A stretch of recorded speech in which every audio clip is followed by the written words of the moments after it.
تفتكر ايه اللي ممكن يحصل لو رشينا مسحوق الطباشير حوالين كوكب الارض؟ دي المقولة اللي بيل جيتس اتبناها علشان يحارب بيها الاحتباس الحراري. بيل جيتس قالك ان الاحتباس الحراري بيحصل بسبب الغازات الدفيئة اللي بتحبس اشعة الشمس وبالتالي بتزود درجة حرارة الكوكب.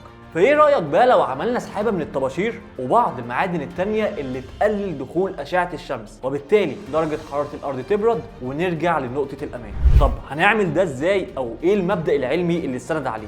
بيل جيتس برضو قالك ان أشعة الشمس أول ما بتسقط على سطح مراية الأشعة دي بتنعكس وتروح بعيد، فهنعمل نفس المبدأ بالظبط. هنرش بعض حبيبات المعادن مع الطباشير اللي هتعمل زي حبيبات المراية الصغيرة. أول ما أشعة الشمس تسقط عليها أو تقرب من كوكب الأرض الأشعة هتتشتت وهتنعكس بعيد، وبالتالي هنقلل بشكل كبير جدا دخول أشعة الشمس، وده طبعا حسب تحكمنا. وبالفعل سنة 2021 شركة سيلفر لايننج عملت مشروع